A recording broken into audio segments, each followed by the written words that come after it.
శ్రావణం mega sale మీ CMR legacy of జ్యువెలరీలో విఏలో 50% వరకు తగ్గింపు. వివరాలకు సంప్రదించండి. నమస్తే రమగారు. నమస్తే జయ. రమగారు, ఏదైనా సిరీస్ స్టార్ట్ చేద్దామండి. ఇది కథా సరిసాగరం నుంచి చెప్తా ఉంటారు కదా, వాటిలో నుంచి ఏదైనా ఒకటి తీసుకుందామండి. నరవాహన్ దత్త చరిత్ర ఇదివరకు చెప్పుకున్నాం మనం. అవును.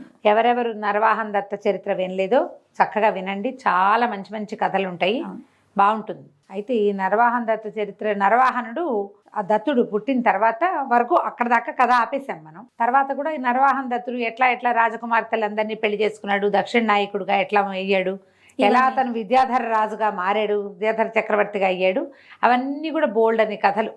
సిరీస్గా వెళ్ళకుండా ఒక్కొక్క ప్రేమ కథ ఒక్కొక్క కథ కింద చెప్పుకోవచ్చు మనం. ఓకే. అయితే కర్పూరిక కథ చెప్పుకుందాం. అప్పటికే నరవాహన్ దత్తుడికి రెండు మదన మంచుకాల వివాహాలైనాయి. మదన మంచుక కథ కూడా ఓసారి చెప్దాం. ఈ కర్పూరిక కథ ఏదో నిన్న పుస్తకం తిరిగేస్తుంటే కనపడింది, బాగుంది, ఇంట్రెస్టింగ్గా. పేరు ఎంత బాగుంది రమ్మగారు, బాగుంటుంది కథ. ఇది చెప్దామనిపించింది. దీని ఒక చిన్న సిరీస్, ఒక 3 ఎపిసోడ్లు 4 ఎపిసోడ్ల దాకా వస్తుంది. ఈ నరవాహన్ దత్తుడు గోముఖుడు అనే స్నేహితుడితో కలిసి అడవికి వెళ్ళారు వేటకి. చాలా వేటాడారు, ఎన్ని పులులో సింహాలో, ఎంతో. అసలు మృగయా వినోదం అంటే ఆ కాలం నాటి పద్ధతే వేరుగా ఉండేది. పెద్ద గుంపు వెళ్ళేది, వేటగాళ్ళు, వేట కుక్కలు, తర్వాత ఏమో వెనకాలండే పరిజనం. మనం ఈ వేటాడిన సినిమాలు ఏవో కొన్ని మధ్య కూడా చూసాం, వేటాడుతుంటారు పందుల్ని, వాటిని వేటాడడం అవి కనపడుతుంది. ఇట్లా చాలా ఏదో నలుగురు ఒకళ్ళు ఇద్దరు అలా కాదు, కుప్పలు తెప్పలుగా వెళ్తారు. వెళ్ళి అక్కడి నుంచి జంతువుల్ని తప్పెట్లు మోగిస్తూ వీళ్ళున్న వైపుకి లీడ్ చేస్తారు, వాటన్నిటిని ఇటు తరుముతారనమాట. దానికోసం అడవికి 4 పక్కల ఉన్న ఈ కోయ జాతుల వాళ్ళకి కబురు చేసేవాళ్ళు, మేము వస్తున్నామంటే. వాళ్ళు అక్కడి నుంచి తప్పెట్లు మోగిచ్చారనుకో, అవన్నీ అడవి మధ్యలోకి వస్తాయి. రాజకుమారుడు కొట్టేస్తాడు. తర్వాత ఈ పల్లెల వాళ్ళందరికీ పంపకాలయ్యి మిగిలినవన్నీ శరీరాలు మోసుకొచ్చుకునేవాళ్ళు. ఇక్కడ వేటాడింది అంతా భోజనమే, అది తిననివి వదిలిపెట్టేసేవాళ్ళు, తిన్నవి అక్కడే పచనం చేసుకుని తినేవాళ్ళు. అన్ని రకాల సహజమైన సంగతే కదా. అయితే బయలుదేరారు, బాగా తిరిగాక సరే సాయంత్రం అయ్యేసరికి పిచ్చిగా అలసిపోయారు. స్కందావారం విడిశారు ఒక చోట. విడిస్తే సరే రాజకుమారుడికి ఒళ్ళు నలుగు పెట్టి స్నానం చేయించడం అవి ఉంటాయి పద్ధతులు. ఇంత పరిగెత్తాడు కదా, బాగా మసాజులు అయినాయి, మరి స్నానం చేయించారు. ఒళ్ళు తేలిగ్గా ఉంది, రేపటికి సిద్ధంగా ఉంది బుద్ధి. మంచి పుచ్చ పువ్వులాగా ఉంది వెన్నెల. రోడ్డు దీని వైపుకి వచ్చాడు. బయటకు వచ్చి గోముఖుని పిలిచాడు. దాదా గోళీలు ఆడుకుందాం అని పిలిచాడు. పిలిస్తే రాజకుమారుడు, ఇతనికి ఏదో పెద్ద వయసు ఉందని అనుకోకూడదు, 20-25 లోపల వయసు, చిన్నపిల్లవాడు. వివాహాలు అయినాయి కానీ కుర్రాడే, ఇంకా ఆట ధ్యాస మృగయా వినోదం అవి రాజ్యానికి రాలేదు, ఇంకా యువరాజుగానే ఉన్నాడు. ఓకే. సరే ఏమన్నాడు, గోముఖుడిని రావయ్యా మనం గోళీలు ఆడుకుందామంటే సరే గోళీలు అవన్నీ పట్టుకొచ్చారు. మధ్యలో రాత్రిపూట కాలక్షేపానికి ఆడుకోవడానికి మన వాళ్ళు పేక ముక్కలు అవి పట్టుకెళ్తారు. చిన్నపిల్లలు ఎక్కడికైనా వెళ్తే స్నేక్స్ అండ్ ల్యాడర్స్, లూడోలు అవి పట్టుకెళ్తారు. తర్వాత ఏమో యూనో కార్డ్స్ అవి పట్టుకెళ్తారు. అట్లా వీళ్ళు కూడా చాలా సరంజామా తెచ్చారు. గోలికాయలు పట్టుకొచ్చాడు గోముఖుడు. ఈ గోళీలు ఆడుతుంటే ఇదేమిటి, దూరం నుంచి నిలబడి ఆ కంచె దగ్గర పెట్టిన గోళీని అక్కడి నుంచి కొట్టాలి. కొట్టి అది కొడితే అది ఎగిరినది ఆ గోళీ ఒకటి కంచెలో పడాలి, అప్పుడు గెలిచినట్టు. అది ఆట అనమాట. ఎవరైనా గోళీకాయలు తెలుసా ఆట? చిన్నప్పుడు ఆడేవా నువ్వు? గోళీలు ఆడలేదు అమ్మగారు. ఇలా ఆడేవాళ్ళం, బాగా ఆడుకునేవాళ్ళం. మేము 7 పెంకులు ఆడేవాళ్ళం. మేము 7 పెంకులు ఆడేవాళ్ళం, చెర్ర ఆడేవాళ్ళం, కబడ్డీ ఆడేవాళ్ళం. చెర్ర కూడా బాగా ఆడేవాళ్ళు మా చిన్నప్పుడు. అయితే ఈ గోళీలు ఆడుతున్నారు. దత్తుడు ఏం చేశాడు, దూరంగా నిలబడి ఒక గోలికాయని ఆ కంచె దగ్గర ఉన్న గోలికాయకి వేసుకుంటాడు. కొడితే ఒక కాయ కంచెలో పడింది. ఈ కొట్టిన కాయింది కదా, అది ఇట్లా నేలకి పడి దూరంగా ఎవరో ఒక తాపసి నడిచి వస్తుంది, ఆమెకి తగిలింది. ఆమె గట్టిగా అమ్మ అంది. వీళ్ళకి తెలిసింది ఎవరికో దెబ్బ తగిలిందని. ఎవరో వస్తున్నారు చీకటి మాటనని గబగబా వెళ్ళేసరికల్లా ఆవిడ ఉత్సాహంగా పరుగులు పెడుతున్న దత్తుడిని చూసి ఆవిడ ఏమంది, చాలా ఉత్సాహంగా ఉన్నావు, ఏమిటి ఇంత పేటరేగిపోతున్నావు? యువరాజుగా ఉండగానే ఇంత పేటరేగిపోతే రేపొద్దున రాజు అయ్యాక, విద్యాధర చక్రవర్తి అయ్యాక, ఉన్నవాళ్లతో పాటు కర్పూరికను కూడా పెళ్లి చేసుకున్నాక పేటరేగిపోతావో అంది. అనేసరికి వీళ్ళకి కర్పూరిక పేరు ఆకర్షించింది దత్తుడు. కర్పూరిక ఎవరండి అన్నాడు. ఉండే కర్పూర ద్వీప రాజకుమార్తె, ఆమెకు మగవాళ్ళ మొహమే గిట్టదు. ఆవిడని పెళ్లి చేసుకుంటే నీ పని బాగుంటుందండి. ఏమిటి మగవాళ్ళ మొహమే గిట్టని రాజకుమార్తె ఎక్కడ పెళ్లి చేసుకుంటారు? ఆమె గిట్టదు. బాగా అడిగారు, ఆమె ఎక్కడుంటుంది, ఏ ఊరు, వదిలేసారు. ఆవిడ సరదా పడింది. రాజకుమారుడు కదా ఇతను, పైగా ఇతను మామూలు వాడు కాదు, శాపగ్రస్తుడైన గంధర్వుడు, రేపు విద్యాధరుడు అతను, విద్యాధర చక్రవర్తి కాబోతాడు. అదేలే. కర్పూరికను పెళ్లి చేసుకోవాలన్న మాట ఇతని బుర్రలో ఎక్కించింది. కర్పూర ద్వీపానికి వెళ్ళి ఆమెకి ఆ పురుష ద్వేషాన్ని పోగొట్టి పెళ్లి చేసుకోవాలి. ఓకే. ఆమెను చేసుకుంటే నీకు బాగుంటుంది. ఆవిడ వెళ్ళిపోయింది. ఏదో ఆశీర్వదించింది, గోముఖుడిని ఆశీర్వదించింది, ఇద్దరు దండాలు పెట్టారు, వెళ్ళిపోయింది. ఆమె నడుస్తూ వెళ్ళి వీళ్ళిద్దరు కూర్చున్నారు. ఏమిటోయా చూడాలనుంది నాకు అన్నాడు. అనేసరికి గోముఖుడు అన్నాడు, దాందే ఉంది, ఈ వేటలు గేట్లు అన్నీ ముగించుకున్నాక ముహూర్తం పెట్టుకుని బయలుదేరి వెళ్దాంలే అనేసరికి దత్తుడు అంటాడు, అబ్బాయి చిచ్చి ఇప్పుడు ఆగి ఈ వేటంతా 10 రోజులు పూర్తి చేసుకుని మళ్ళీ ఇంటికి వెళ్ళి మా అమ్మ నాన్న వద్దంటారు, మా ఆవిళ్ళిద్దరు వద్దంటారు, కాదంటారు, అవునంటారు, 6 నెలలకు కానీ కుదరదు. ఇప్పుడే కదా కర్పూరికను చూడాలని పెట్టింది, ఇప్పుడే వెళ్ళిపోదాం మనం, ఇప్పటికిప్పుడు వెళ్ళిపోవాలన్నాడు. స్కందావారం నుంచి చెరుకో గుర్రము వేసుకుని బయటికి వెళ్ళిపోయారు. రాజకుమారుడేడి పొద్దున్నే చూసుకున్నారు, ఎక్కడికో వెళ్ళాడు. ఇంటికి వెళ్ళిపో బుద్ధి అయింది, కొత్తగా పెళ్ళిళ్ళు అయినాయి, భార్యల మీదకి మనసు పోయిందా, అమ్మని చూడాలని ఉంటుంది అబ్బాయికి. ఎప్పుడు తల్లులు ఉన్నారు 2-3, ఎందుకంటే వత్సరాజుకి భార్యలు చాలామందే ఉన్నారు కదా. ఏ తల్లో జ్ఞాపకం వచ్చింది, లేదా రాత్రి మాటను ఎవడైనా ఉత్తరం తెచ్చుంటాడు, ఏ తల్లిగారో అబ్బాయిని చూడాలనుందని ఉత్తరం రాసిందా, రాజకుమార్తెలే రాశారా, తండ్రే రమ్మన్నాడా, మనకేం చెప్పలేదు, వచ్చినవాడు వచ్చినట్టు. ఈయన రాజు అయితే రాజు దగ్గరికి గబుక్కుని అందరూ రారు, యువరాజు దగ్గర చిన్నపిల్లాడు కదా, ఇంకా వాళ్ళ చేతుల్లో పెరిగినవాడు, ఎవడో ఒకడు వస్తాడు కాగితం పుచ్చుకుని. ఏదో వచ్చింది అందుకని వెళ్ళిపోయాడు కాబోలు. యువరాజు లేకుండా మనం వేటేమాడతాము, పదండి మనం తట్టపుట్టా సర్దుకుందాం అనుకున్నారు. వాళ్ళు కూడా మొత్తం అన్నీ మూటలు కట్టుకుని వెనక్కి బయలుదేరి వెళ్ళిపోయారు. వీళ్ళకి వెళ్ళాక తెలిసింది రాజకుమారుడు ఇంటికి చేరల. కళవళపడ్డారు, ఏం చెయ్యాలో తెలియలేదు. మంత్రి గారు, మంత్రులు 2-3 హుటాహుటిన ఒక సమావేశం పెట్టుకున్నారు. ఏమైంది, ఏమిటి ఎక్కడికి వెళ్ళాడు. అయితే యోగంధరాయుడు ఏమన్నాడు, వాళ్ళ మంత్రి, నాన్న మంత్రి, వత్సరాజు యొక్క మంత్రి, కార్తాంతికుల్ని పిలిపించండి, ప్రయత్నం చేద్దామన్నాడు. వాళ్ళు లెక్క వేసి, రాజకుమారుడికి ఇది వివాహయోగ్యమైన సమయం, ఏదో కన్యాపహరణానికి వెళ్ళుంటాడు, ప్రమాదాలు లేవు, ఇప్పుడు ఎక్కడున్నా సేఫ్గానే ఉన్నాడు. సరే, ఈ వచ్చిన సైనికుల్లో గోముఖుడు ఉన్నాడు, గోముఖుడితో పాటే వెళ్ళారు, గుర్రాలు పెద్ద గుర్రాలు వేసుకుని వెళ్ళారు కాబట్టి పర్వాలేదు. అమ్మాయిలకి ఏదో చెప్పి ఎక్కడికో వెళ్ళాడు, వస్తాడని. వీళ్ళు ఇక్కడేముంది ఆటాపాట అన్నీ ఉంటాయి, వీళ్ళు బిజీగానే ఉంటారు. సరే, ఈ అలవాటే, పర్వాలేదు. ఈ బయలుదేరి వెళ్ళిన నరవాహన దత్తుడు, గోముఖుడు ఇద్దరు వెళ్ళారు. ఎక్కడికో దారి తెన్ను తెలీదు, ఆ కర్పూర ద్వీపం ఎక్కడో తెలీదు. ఏం చేద్దాం అంటే దైవ ప్రార్థన చేసుకుందాం అన్నాడు. దైవ ప్రార్థన చేశారు. చేసేసరికి ఒక కాంతి పుంజం లాంటిది ఒకటి వచ్చింది. అందులోంచి ఒక జేజి బయటకు వచ్చింది, ఒక శక్తి పలకరించింది. అమ్మా, ఎవరు నువ్వేంటంటే, మాయావతి నేను, మీకేం కావాలంటే మేము కర్పూర ద్వీపానికి వెళ్ళాలి అంటే, మనసుకు తోచిన దారిని వెళ్ళండి, మీ వెన్నంటి ఉంటాను నేను, మీకేం భయం లేదు అని మాయమైపోయింది. సరే, ఇప్పుడు వీళ్ళు వెళ్ళే దారే కర్పూర ద్వీపపు దారి. వాళ్ళు ఎటెళ్తే తూర్పుకి వెళ్దాం అనుకున్నారు, అదే కరెక్ట్. మామూలుగా ఈ ప్రయాణాలు చేసేవాళ్ళు అడ్డం దిడ్డంగా పోరు చేయ, ప్లాన్ ప్రకారమే వెళ్తారు. వాళ్ళ అలవాటు ఉండేది వాళ్ళకి. ఇప్పుడు మనకి ఎక్కడికైనా వెళ్ళామనుకో, తూర్పు పెట్టను కానీ ఇలా చూసుకుంటాం మనం కదా, తెలియట్లేదు కదా. పూర్వకాలం అట్లా ఉండేది కాదు. ఇది తూర్పు పడమర దిక్కులు స్పష్టంగా తెలిసేవి. ఆ దిక్కుల ప్రకారం వెళ్ళిపోతారు. తూర్పుకి ప్రయాణం చేయటం మొదలు పెట్టారు. తూర్పుకి వెళ్తూ ఉంటే ఏమైంది, చీకటి పడింది మళ్ళీ. సరే, గుర్రాలు ఆపుకుని చెట్టు ఎక్కి పడుకున్నారు. రాత్రికి ఒక బ్రహ్మాండమైన చండసింహం వచ్చింది అక్కడికి. చక్కగా వడ్డించిన విస్తర్లల్లే ఉన్నాయి 2 బలిష్టమైన గుర్రాలు. చెరుకోదాన్ని పీక్కుని తినేసింది శుభ్రంగా. ఇద్దరిని, 2 గుర్రాలని తినేసి, ఇంకా దాంతో సింహం ఒకటే రాదు, దానికి ఆడసింహాలు కూడా ఉంటాయి, అన్నీ కలిసి పీక్కుని తిన్నాయి. తెల్లారు లేచి చూస్తే గుర్రాలు లేవు. ఏం చెయ్యాలి, తూర్పుకి నడవటం మొదలుపెట్టారు. ఒక సముద్ర తీరం వచ్చింది. సరే, సముద్ర తీరంలో వాళ్ళు ఒక రాజ్యంలోకి అడుగుపెట్టారు. విశాలమైన దారులు, ఎవరెవరో మనుషులు ఏంటేంటో పనులు చేస్తున్నారు. కానీ ఒక్క క్షణం అయ్యాక వాళ్ళకి అర్థమైంది, వీళ్ళు మనుషులు కాదు, అవి చెక్క మనుషులు, రోబో లాంటివి. చెక్కతోటి ఒకడు నీళ్లు తోడుతున్నాడు, ఒకడు అరక దున్నుతున్నాడు, ఒకళ్ళు నీళ్లు మోసుకెళ్తున్నారు. వీళ్ళు మంచినీళ్ళు అడిగితే ఇచ్చారు కూడా. పూర్తిగా యంత్రాల సహాయంతో పనిచేస్తున్నాయి. మంది కనిపించారో శుభ్రమైన ఇళ్ళు, వాకిళ్ళు, వీధులు అన్నీ చెక్క మనుషులే. చెక్కలతోటే చేయబడిన మనుషులే కనపడుతున్నారు. ఆశ్చర్యపోయారు. ఇంత తీరుగా ఉన్న దారిలా ఇది ఎట్లా తయారైంది ఇది? సరే, ఎవడో ఒకడైనా లేకుండా ఉంటాడా ఇంత కథ నడపడానికి? ఈ ఊహ చేశారు.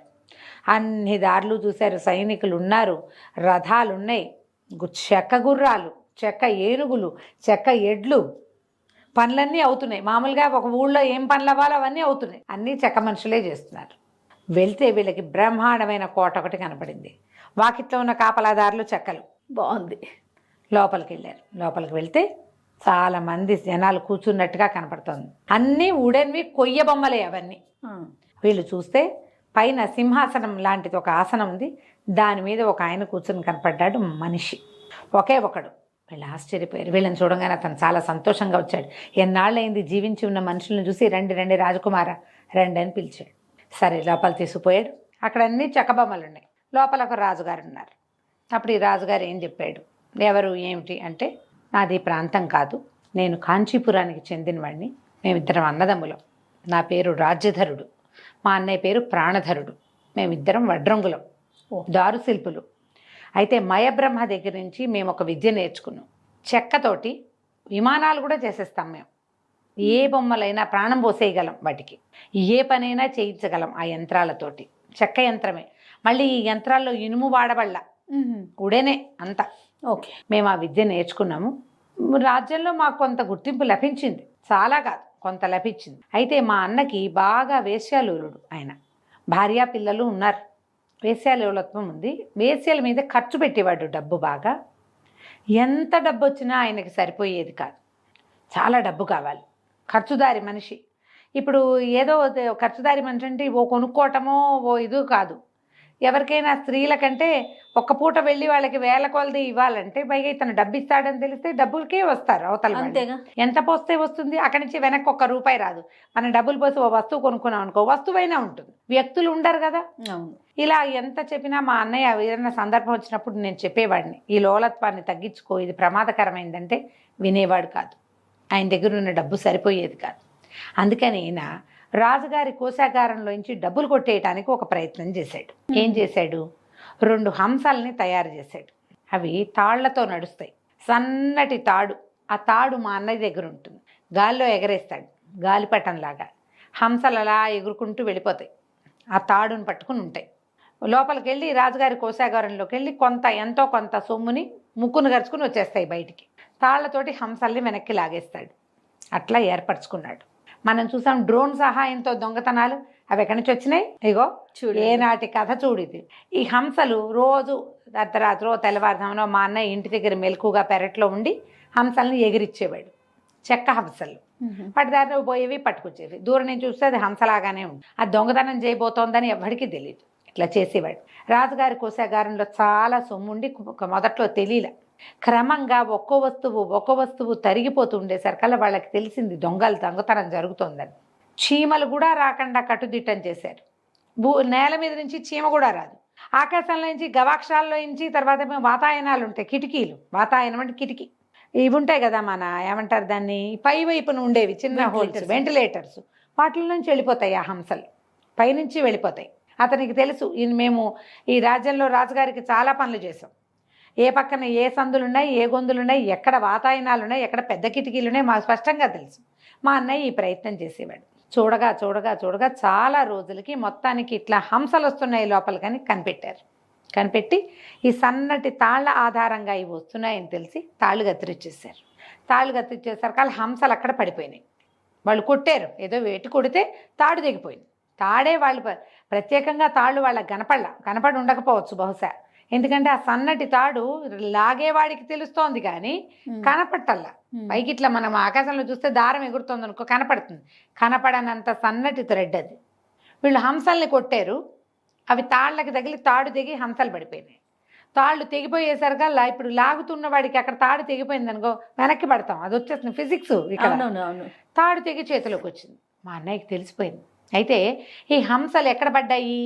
ఈ ఎక్కడి నుంచి కోశాగారం ఏదుందో దాని కిటికీ బయట పడిపోయింది. అంటే ప్రిన్సెస్ లోపల సౌధోపరి భాగాలలో ఎక్కడో పడిపోయింది. కాపలా వాళ్ళు తెల్లవారాక చూస్తారు కదా చచ్చిపడిన హంస ఏమిటని. అంతేగా, అర్థమవుతుంది. అది చెక్క హంస అని తెలిసిందంటే చెక్కతో ఇది చేయగలిగేవాడు ఎవడు? కనిపెట్టేస్తారు. ఎలాగూ కనిపెట్టేస్తారని మా అన్నయ్య త్వరగా పరిగెత్తుకొచ్చాడు నా దగ్గరికి. నేను పట్టుపడిపోయాను. హంసలు పడిపోయినాయి, పట్టుకుంటారు, రేపు తెల్లవారు వచ్చేసరికల్లా మన ప్రాణాల మీదకి వస్తుంది, పారిపోదని రమ్మన్నాడు. నాకు ఈ మా అన్నయ్య వేశ్యాలోలత్వము నాకు ఇష్టం లేదు, ఆయన డబ్బు ఖర్చు నాకు ఇష్టం లేదు, ఆయన ఇలా దొంగతనం చేయటం కూడా నాకు ఇష్టం లేదు. ఇంత శక్తియుక్తులు ఉన్న వాళ్ళం, ప్రతిభ ఉన్న వాళ్ళం దొంగ పనులు చేయటం ఏంటి? నీకు ఇప్పుడు మనం చూస్తున్నావా, ఇప్పుడు కూడా మనం ఈ హ్యాకర్లు, అవునండి, వీళ్ళందరూ కూడా భలే తెలివైన వాళ్ళు. వాళ్ళ తెలివిని దేనికి ఉపయోగిస్తున్నారు? ఇతరుల శ్రమ దోచుకోవటానికి, ఇతరుల సొమ్ము దోచుకోవటానికి. ఈ గుణమే మంచిది కాదు. నువ్వు ఎవరికైనా సంపద ఎన్హాన్స్ చేయడానికి సహాయం చేస్తే ఆ సంపదలో నీ వాటా ఉంటుంది, నీ పేరు ప్రజలకు తెలుస్తుంది. నువ్వు దొంగతనం చేస్తే బయటపడ్డాక నిన్నేమంటారు? నువ్వు తెలివిగలవాడు అనరు, దొంగనే అంటారు. అంతేగా. ఎప్పటి కాలమైనా, అప్పుడైనా ఇప్పుడైనా కూడా అదే. ఈ అతి తెలివితేటలతోటి ఈ పని చేశాడు. మా అన్నయ్య ఎంత బతిమలాడాడు, వెళ్ళిపోదాం రా రా రా అని. నేను కదల్లా. నేను ఎందుకు వెళ్ళాలి? సొంత ఊరు వదిలిపెట్టి పారిపోవాలా? దొంగతనం చేసింది అతడైతే, బ్యాడ్ హ్యాబిట్స్ ఉన్నవాడు, చెడు దుర్వ్యసనాలు ఉన్నవాడు మా అన్నయ్య అయితే నేను ఆ మాట పడాలా అని నాకు అనిపించింది. నేను సమాధానం చెప్పాల. మా అన్నయ్య త్వరగా ఇంట్లోంచి పారిపోయాడు. ఆయన ఒక విమానం చేసి పెట్టుకున్నాడు, గాల్లో ఎగిరేది. తన భార్య, బిడ్డలు, పరివారాన్ని ఎక్కించుకుని విమానంతో సహా వెళ్ళిపోయాడు. తెల్లవారింది. 9 గంటలు అయ్యేసరికి మెల్లిగా మా ఇల్లంతా ఖాళీ అయిపోయింది. మా అన్నయ్య వెళ్ళిపోయాడు. మా ఇంట్లో ఎవరు లేరు, పరిజనం కొద్దిగా ఉన్నారు. నేనేమో అవివాహితుణ్ణి, నాకేం భార్య పిల్లలు లేరు, ఒక్కడనే ఉన్నా. మొత్తం అంతా పోయారు. నేను ఒక్కడనే ఉండి భయం వేసింది నాకు. దొరికిపోతానేమో నేను.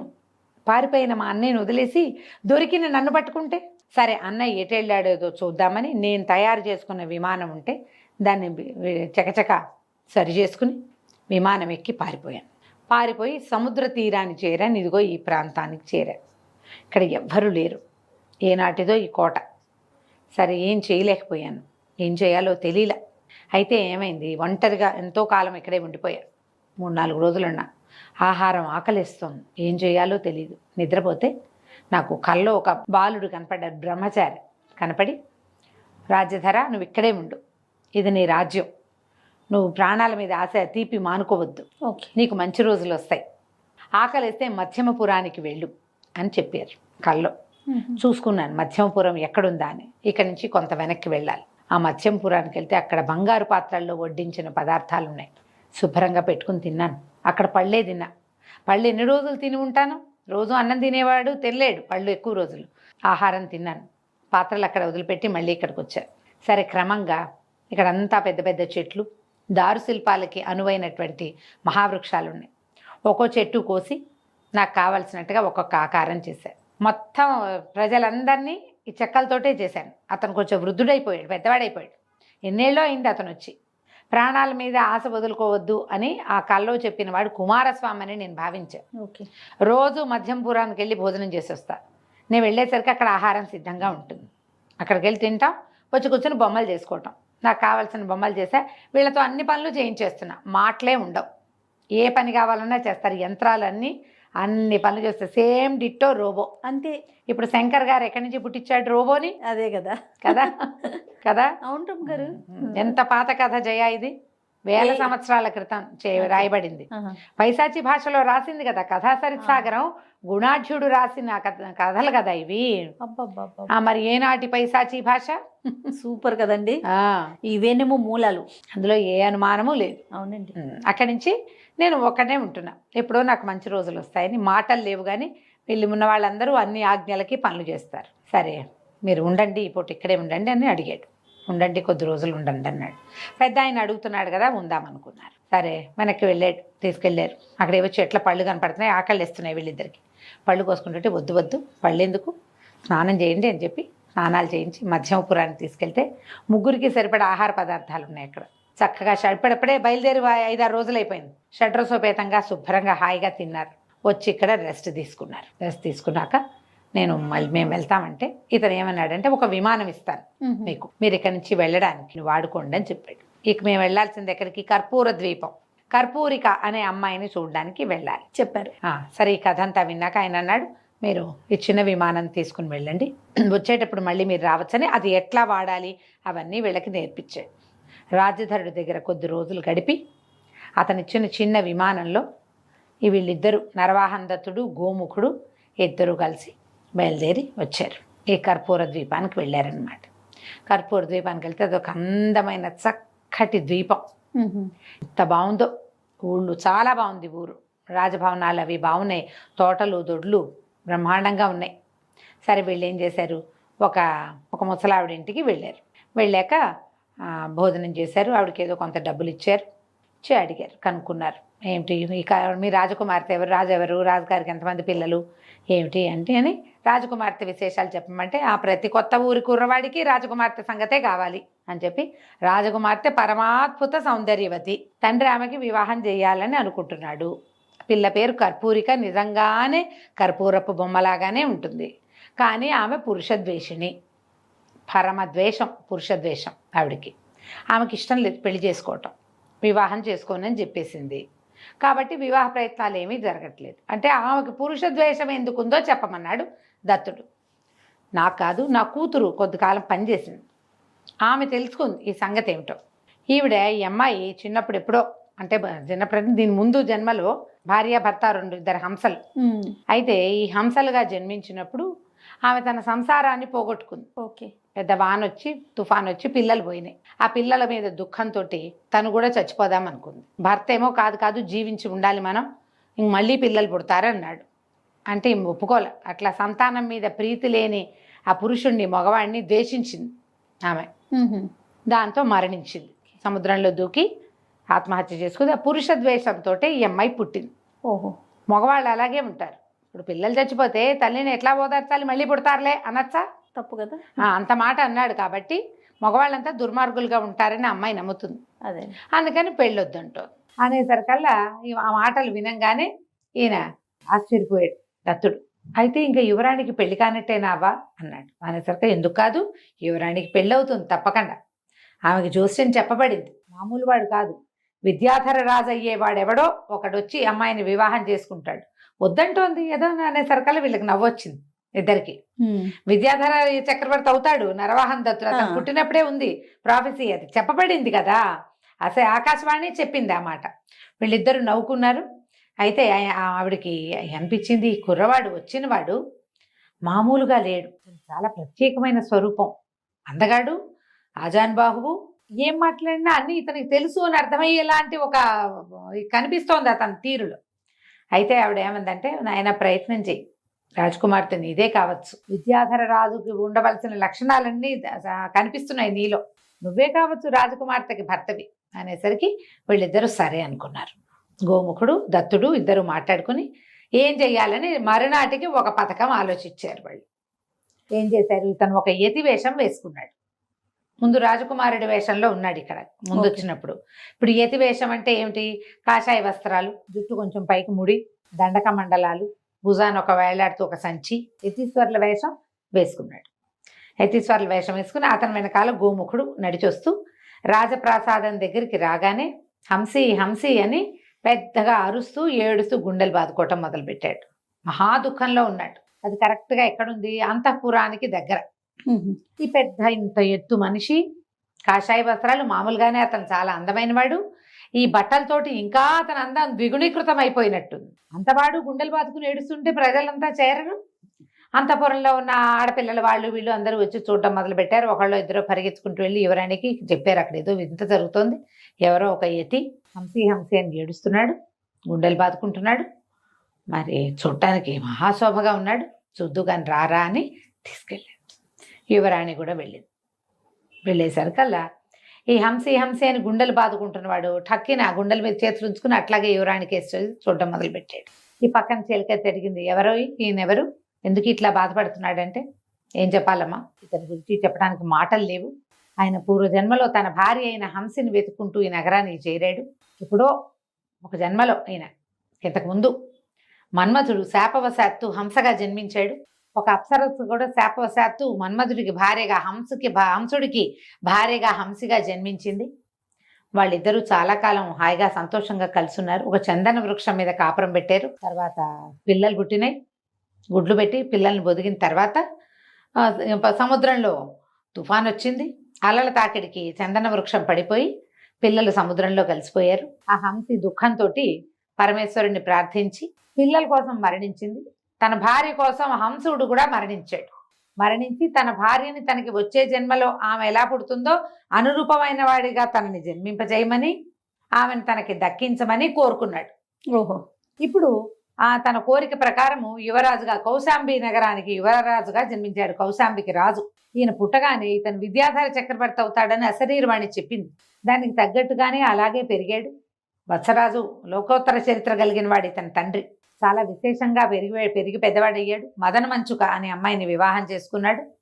విద్యాధర అయినటువంటి ఒక రత్నావళి కూడా ఇతన్ని ప్రేమించి పెళ్లి చేసుకుంది. రత్నప్రభ కూడా. 2 భార్యలు ఉన్నారు. కానీ అతను తన హంసిని మరవలేదు. ఎప్పుడు జ్ఞాపకం చేసుకుంటూ ఉండేవాడు. ఒకనాడు మేము అడవికి వెళ్ళాం. వెళ్ళేసరికి అడవిలో ఒక తాపసి ఎదురుపడింది.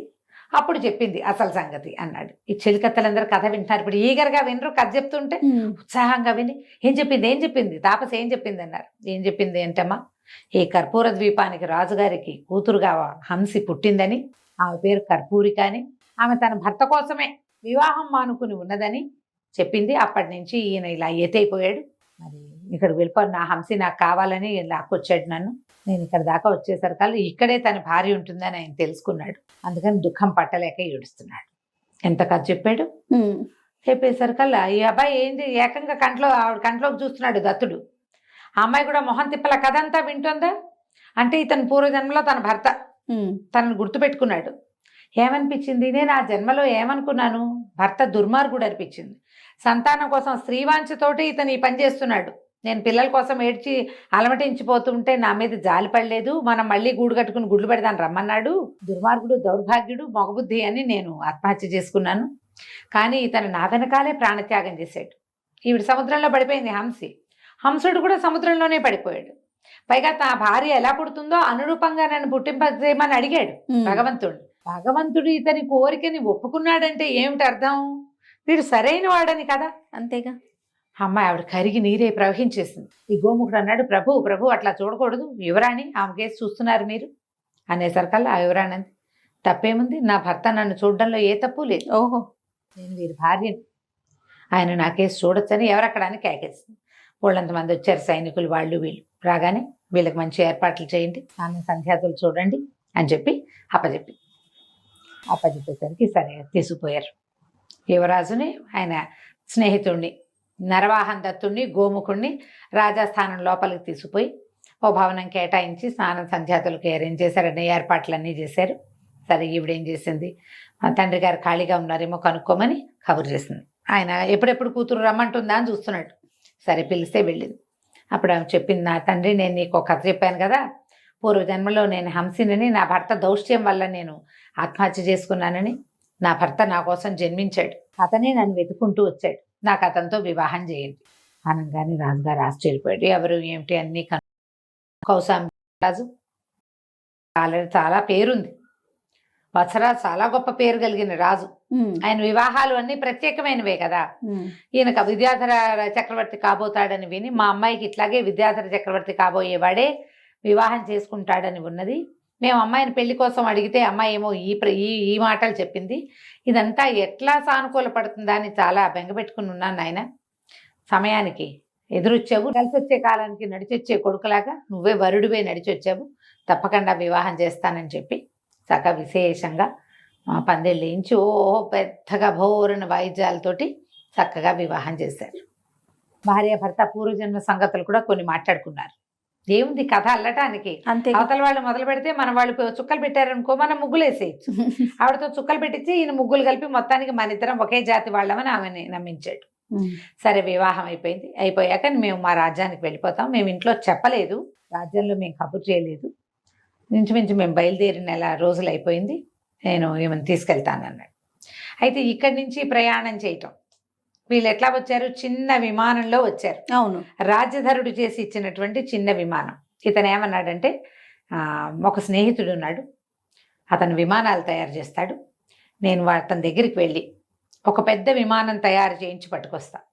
ఇది ఎందుకంటే ద్వీపం, ఇక్కడి నుంచి ప్రయాణం సంవత్సరంన్నర పడుతుంది, విమానంలో వెళ్తే తొందరగా వెళ్ళిపోతాం అనేసరికల్లా ఈ అమ్మాయి అయింది, ఎందుకు అట్లా, మన దగ్గరే విమానాలు తయారు చేసేవాడు ఉన్నాడు, అక్కర్లేదు మా దగ్గర ఇంకో వడ్రంగి ఉన్నాడు, అద్భుతమైన వాడు ఉన్నాడు, దారు శిల్పి, తను చాలా పెద్ద పెద్ద విమానాలు చేయగలడు, ఎక్కడికి కావాలంటే అక్కడికి ఆకాశంలో ప్రయాణం చేస్తాయి అవి. ఇది ఏ కథ ఏనాటిదమ్మా?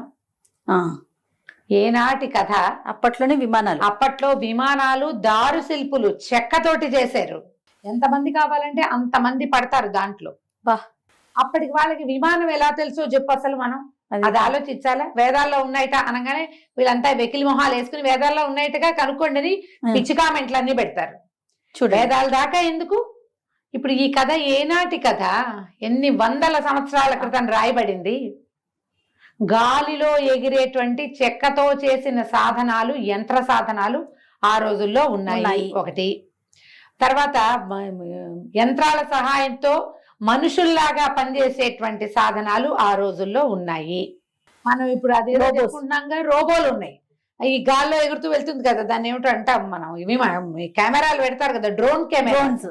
ఈ డ్రోన్ తోటి వస్తువులు లిఫ్ట్ చేయటము అది ఆ రోజుల్లోనే ఉంది. ఎందుకంటే 2 హంసలతోటి లోపల నుంచి డబ్బులు తెప్పించారు వీళ్ళు. చెక్క హంసల్ని పంపించి సన్నటి తాళ్లతోటి, కంటికి కనపడని తాళ్లతోటి ఏర్పాటు చేసుకున్నారు. వాళ్ళు ఎక్కడో ఉన్నారు, వీళ్ళు ఎక్కడో ఉన్నారు. అంటే ఎలాంటి సాధనాలు ఉన్నాయమ్మా? 100%. ఈ ప్రజ్ఞ అంతా ఉన్నది కదా పాత రోజుల్లో. అయితే ఏమంది అమ్మాయి, అక్కర్లేదండి మా దగ్గర ఇంకొక దారిశిల్పి ఉన్నాడు, మామూలు వాడు కాదు, అతన్ని కబురు చేస్తానని ప్రాణధరుడిని పిలుచుకురండి అని. వీళ్ళు ప్రాణధరుడు అనగానే ఈ పేరు మాకు తెలుసు అనుకున్నారు. వీళ్ళు విన్నారు కదా, ఈ ప్రాణధరుడే రాజుగారి దీంట్లో నుంచి, కోశాగారం నుంచి బంగారం కొట్టేసి పారిపోయిన వాడు. అవును. సరే చూస్తే వచ్చాడు. చూసేసరికల్లా అతను కొంచెం పెద్దవాడే. వీళ్ళంటే చిన్నపిల్లలు. దత్తుడు 23-24 సంవత్సరాల వాడు. అతను 50 దాటిన వాడు, అంటే బాగా నడి వయసు దాటిన వాడు. చూడంగానే గుర్తుపట్టారు. ఇవి చెప్పింది, ప్రాణధర మాకు ఒక విమానం తయారు చేసి వాళ్ళు నాకు ఇచ్చినటువంటి అన్ని సామాగ్రిని మాతో సహా తీసుకెళ్ళటానికి వీలుగా కావాలి, పెద్ద విమానాన్ని తయారు చేయటం మొదలుపెట్టింది. ప్రాణధరుడు అన్నాడు, ఎందుకమ్మా, నా విమానం ఉంది కదా, మొత్తం మీ సాధనాలన్నీ అందులో పడతాయి. అతను ఏం చేశాడు, అక్కడి నుంచి తన మొత్తం ప్రపంచాన్ని తెచ్చుకున్నాడు ఇక్కడికి పెద్ద విమానంలో. నా విమానంలోనే మీరు వెళ్ళిపోవచ్చు చూడండి అని చూపించాడు. చూపిస్తే వీళ్ళు గుర్తుపట్టారు. వీళ్ళు ఏ విమానంలో వచ్చారో అదే విమానపు నమూనా పెద్దది ఇది. వీళ్ళు చిన్నది తెచ్చుకున్నారు, 4 పట్టేది. ఇందులో 100 మంది పడతారు, కానీ సేమ్ అదే నమూనాలో ఉన్నది ఇక్కడ. ఓకే సరే, వీళ్ళు మొహాలు చూసుకున్నారు. గోముఖుడు, నరవాహన దత్తుడు. అతడే అనుకొని ఇతడు ఎవరు, ఎక్కడి నుంచి వచ్చాడు, ఏమొచ్చాడు అని అమ్మాయిని కనుక్కుంటే కొన్ని సంవత్సరాల క్రితం, ఇంకా నేను నా పుట్టుకకి అటు ఇటుకు ముందుగానే ఇతను వచ్చాడు. మాకు తెలియని ఎన్నో సాధనాల్ని మాకు తెలియజేశాడు. ఈ భూగర్భంలో నుంచి మేము ఈ కర్పూరాన్ని దాన్ని తవ్వడానికి సాధనాలన్నీ ఇతనే ప్రాణధరుడే చేసి పెట్టాడు మాకు. సులువుగా చెట్టు ఎక్కడము, చెట్టు మీద నుంచి దిగే సాధనం ప్రాణధరుడే చేశాడు. మనిషి సహాయం లేకుండా, మనుషులు పనిచేయకుండా యంత్ర సహాయంతో భూమిని తవ్వేది ఇతనే ఇచ్చాడు. దానివల్ల మాకు సంపద పెరిగింది. మేము కర్పూరం ఎగుమతి చేస్తున్నాం. మేము ఇప్పుడు ఇది వరకు కొంత చేసేవాళ్ళం, ఇప్పుడు ప్రాణధరుడు వచ్చాక విపరీతంగా చేస్తున్నాం. మా ద్వీపం బాగా ప్రపంచ ప్రఖ్యాతి గాంచడానికి కారణం ప్రాణధరుడే. అందుకని అతన్ని మేము ఆస్థాన దారిశిల్పిగా ఉంచుకున్నాము. ఎక్కడికి వెళ్ళాలన్నా అతను మాకు సహాయం చేస్తాడు అనేసరికి వీళ్ళకి అర్థమైపోయింది, ఖచ్చితంగా వీడు వాడే అనేసరికి అప్పుడు అడిగాడు, కాంచీపురం నుంచి వచ్చావు కదా అని అనగానే గటుక్కుమంది. కాంచీపురంలో ఏం చేసి వచ్చాడు, దొంగ పని చేసి ఇక్కడ పారిపోతున్నాడు. ఎక్కడ కాంచీపురం, ఎక్కడ కర్పూర ద్వీపం, సముద్ర మధ్యంలో ఉంది. తమకెలా తెలుసు అన్నాడు. మీ తమ్ముడు పేరు రాజధరుడు కాదు అని అడిగాడు. అడగంగానే మొహంలో రంగులు మారిపోయినాయి ప్రాణధరుడికి. కాళ్ళు పట్టుకున్నాడు. అర్థమైపోయింది. ఎలా తెలుసు, తమరి మా తమ్ముడిని ఎరుగుదురా, మీ వయసు చూస్తే చాలా చిన్నది, రాజధరుడు ఏనాటివాడు అని వలవల ఏడ్చాడు. రాజు, కాంచీపుర రాజు నా తమ్ముడిని ఏం చేశాడు, మీరు ఏ కథ విని ప్రశ్నిస్తున్నారంటే, ఈ మరి తనేమో పారిపోయి ఇచ్చేసాడు, తమ్ముడిని అక్కడ వదిలిపెట్టొచ్చాడు, వాడిని బతిలాడుకున్నా వాడు రాలా. కాంచీపురం రాజువారు పట్టుకుంటే ముందట శిక్ష పడేది ఉన్నవాడికేగా, అంతేగా. పారిపోయిన వాడిని వెతుకుతారు ఎప్పటికో, దొరికిన వాడిని ఎందుకు ఊరుకుంటారు, ఏ జైల్లోనో బారేస్తుంటారు. లేకపోతే ఏ మెడబొత్తరు ఇచ్చారో, ఏం చేశారో, ఏ ఊరికో ఇక నా తమ్ముడు వెళ్ళాడాడు. పరమ దుఃఖంతో కదిలిపోయాడు ప్రాణధరుడు. అయితే దత్తుడు అన్నాడు, నువ్వు కంగారు పడద్దు, నీ తమ్ముడు జవసత్వాలతో జీవించి ఉన్నాడు, చక్కగా ఉన్నాడు. మేము వచ్చిన విమానం అతను చేసి ఇచ్చింది, అతనే మాకు ఆ విమానాన్ని చేసి ఇచ్చాడని ఆ విమానాన్ని చూపించారు. ఆ విమానం చూసేసరికి అతనికి తమ్ముడిని చూసినంత సంతోషించాడు. సంతోషించి ఒక పొరపాటు వల్ల నేను మాతృదేశాన్ని వదిలిపెట్టి రావాల్సి వచ్చింది. ఎంతో బతిమలాడాను మా తమ్ముడిని నాతో వచ్చేయమని. రాలేదు. నేను తప్పు చేయలేదు, తప్పు చేసిన వాడివి నువ్వన్నాడు. ఇప్పుడు మా తమ్ముడు ఎక్కడున్నాడంటే, మీ తమ్ముడు వేరే ఒక ద్వీపంలో ఉండిపోయాడు, సముద్ర తీరంలో ఉన్నాడు, మేము నీకు చూపిస్తాం, నువ్వు మాతో రమ్మన్నారు. ఆ ప్రాణధరుణ్ణి కూడా రమ్మన్నారు. ఈ విమానం ఎంత పెద్దదంటే దాని మీదకి గుర్రాలు రథాలు కూడా ఎక్కేస్తాయి. అబ్బా.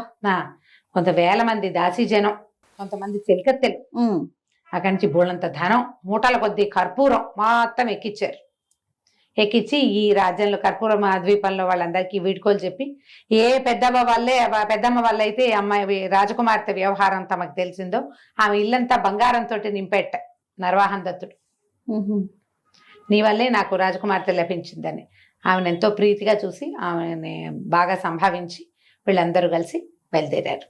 పెద్ద విమానంలో బయలుదేరారు. రామాయణంలో పుష్పక విమానం అని చెప్తారు. మనుషులు ఎక్కిన కొంది ఇంకో మనిషికి ప్లేస్ ఉంటుందని, అలా పెరుగుతుంది అనమాట. అది పెరిగేది. సరే, వెళ్తూ ఉంటే సముద్రం దాటుతుంటే అడిగారు వీళ్ళు, మీ తమ్ముడిని చూస్తావా అంటే చూస్తానన్నారు. చూస్తానంటే కరెక్ట్గా సముద్ర తీరంలో దింపారు విమానాన్ని. దింపి ఈ జనం అంతా దిగారు. ఆ అన్నయ్యని చూసేసరికల్లా ఆ రాజధరుడు కావలిచ్చుకున్నాడు. జీవించి ఉన్నాడు అన్నయ్య, అతను ఎక్కడున్నాడో తెలిసింది. ఇప్పుడు హాయిగా విమానం వేసుకుని వెళ్ళిపోవచ్చు. అది అప్పుడు ఈ నరవాహన్ దత్తుడు ఏం చేశాడంటే, తనకి అత్తవారింటి నుంచి అరణంగా లభించిన దాసీ జనాన్ని మనుషుల కోసం అలవటించిపోతున్నాడు. రాజధరుడికి రెండో మనిషి లేడు కదా, ఎవరు లేరు అక్కడ, అతను ఒక్కడే ఉన్నాడు. అన్ని యంత్రాలే. సగం మంది జనాన్ని అక్కడ వదిలిపెట్టాడు. అక్కడ సంపద ఉంది, అన్ని పండుతాయి, మనుషులు లేరు. సగం మంది జనాన్ని వదిలిపెట్టి కొంచెం అంతఃపుర స్త్రీలను కొంతమందిని చెలికత్తలు వచ్చారుగా అతనికి భార్యలుగా విడిచిపెట్టి ప్రాణధరుడితో సహా వీళ్ళందరూ విమానం ఎక్కి కౌశాంబి నగరానికి వెళ్ళిపోయారు. ఆ కౌశాంబికి వెళ్తే పైనుంచి వస్తున్న విమానాన్ని చూసి అందరూ ఆశ్చర్యపోయారు. స్వర్గం నుంచి ఏదో వస్తోందని. తీరా చూస్తే విమానం ఆగి అందులోంచి నా యువరాజు దిగేసరికి కేరింతలు కొట్టిందట ప్రజానీకం అంతా. కొత్త కోడల్ని తీసుకొచ్చాడని తెలుసుకున్నారు వాళ్ళు. భార్యలు ఇద్దరు, అక్కడి నుంచి తల్లులు ముగ్గురు నలుగురు ఉన్నారు, వత్సరాజుకి భార్యలు వాసవదత్తతో పాటు. అందరూ కలిసి వెళ్ళి చక్కగా హారతి ఇచ్చి పెళ్లి కుమార్తెని లోపలికి తెచ్చుకున్నారు. ఈ రాజకుమార్తెలు ముందు భార్యలు ఇద్దరున్నారుగా, మదన మంచుక, రత్నప్రభ. ఈయన కూడా దక్షిణ నాయకుడే, వాళ్ళ నా తండ్రిలాగా ముగ్గురు నలుగురిని ఇంకొకళ్ళు ఇద్దరిని తెస్తే గానీ ఈయన ఊరుకోడు అనుకుని భర్తతో కలిసి సంతోషంగా కాలక్షేపం చేశారు. ఇది కర్పూరిక కథ. చాలా బాగుంది రమ్మగారు. ప్రతి భాగం ఏ భాగానికి ఆ భాగమే ఇంట్రెస్టింగ్ గా ఉంది. చాలా ఇంట్రెస్టింగ్ అనిపి ఇది అయిపోయింది. ఇలాంటివి ఇంకా కొన్ని కథలు మనకి అందులో దొరుకుతాయి. కొన్ని కథలు కనపడతాయి. అది దత్తుడికి సంబంధమే ఉండక్కర్లేదు. ఇది నరవాహన్ దత్తుడి కథ. ఓ కథ చెప్పుకోవచ్చు. ఓకే, ఇది ముందు ఇంట్రెస్టింగ్ గా ఉందని చెప్పాను. మదన మంచుకని ఎట్లా పెళ్లి చేసుకున్నాడు, రత్నప్రభను ఎలా చేసుకున్నాడు, ఆ కథలు కూడా మనం విడివిడిగా చెప్పుకుందాం. అన్ని 4 భాగాలు 3 భాగాలుగా వస్తాయి తప్పకుండా. సో ఈ మొత్తం కథలన్నీ అందిద్దాం నిదానంగా. తప్పకుండా. నమస్తే. నమస్తే.